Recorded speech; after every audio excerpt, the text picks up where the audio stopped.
Dr. Francisco, just before the break, Clive made the point that you're trusting the medium rather than the person. When it comes to the United States, I don't trust the person or the medium. I'd be happy if I never bought another American thing or saw another American dollar because I don't like bullies. Isn't this partly the end of the era of the bully? I think multipolarity is here. I think that's the key, and the dollar is down. There is no question about it. Let me give you some figures that are quite important. The GDP of the United States is 24 trillion. The debt, the public debt, is 30 trillion. The difference between the total gross domestic product and the debt is 6 trillion. 6 trillion is equivalent to the combined GDPs of the whole of the Latin American countries together, including Brazil. That gives you an idea of the problem. That's number one. There is a US debt clock, which you can find in the internet. I ran it before coming to the show. And I ran it for 5 minutes. And in those 5 minutes, the amount of debt that increased in the United States was 8 billion. Now, 8 billion is, if you have 3 of them, that is the GDP of Nicaragua. If you have 5 of them, that's the GDP of Bolivia. The United States have a very serious problem of infrastructure. Their productivity is low. The number of bridges in the United States that require urgent repair, not repair, urgent repair, is 65,000. The quality of the road, according to the American Society of Civil Engineers, they produce a report every year, 42% of the roads are mediocre or in need of repair. The electricity plants, airports, and so on. Everything is a complete mess. The United States doesn't have high-speed trains. It doesn't. Sorry to say like this. Even Spain has them. So that gives you an idea of the problem. And the United States economy is growing at a rate of something between 2 and 1%. The Chinese economy, with all the problems, is growing at a rate of 7%. So that means in the next 10 years, arithmetically, the US economy is going to be 20% bigger, and the Chinese economy is going to be 70% bigger. Now, if you take what countries have done regarding this question of the dollar, possibly people do not know, but China and Japan are conducting their foreign trade in their currencies. Iran is conducting their business in no dollar.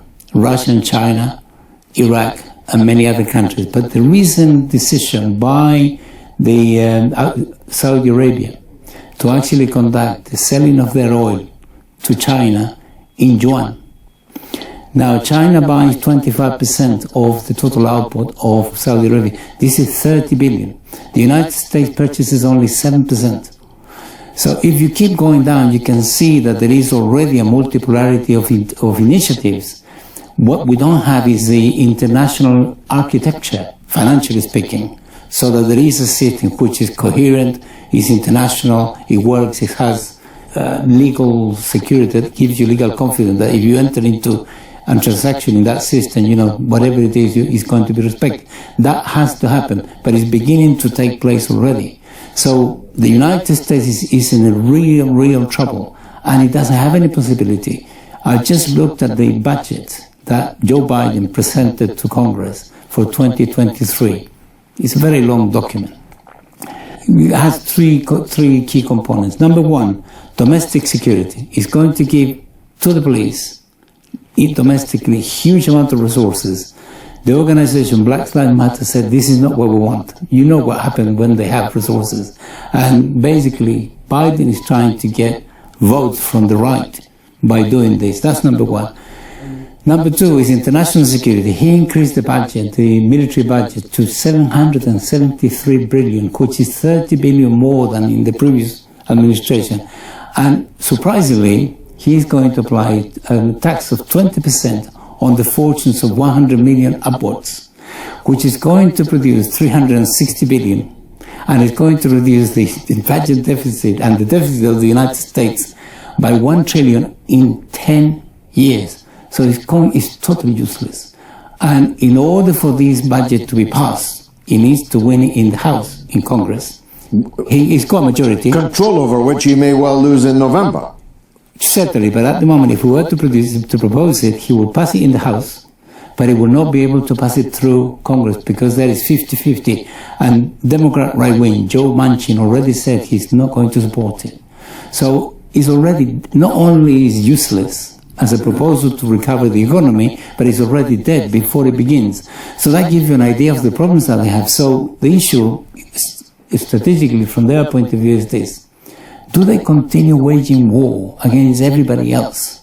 And who else is there to wage war? The calculation, it seems to me, was if we are able to bully Russia and make them accept our way, and then later on we'll continue with that until, we produce something equivalent to regime change, isolating China thereby, and therefore the next move is to attack China. And this one hasn't worked. The next one is certainly not going to work. So the United States is desperate because it's facing a very serious challenge. Number one, energy and resources from Russia to Europe, which really needs them, and the Belt and Road Initiative by China, which is, at the moment, is in the region of $5 trillion. So therefore, facing with this huge, very attractive embrace from these two nations that have huge resources, one natural resource, the other one technology, markets, money, and credit, and investment, infrastructure, is very difficult to say no. So the only possibility for them is war, war, war.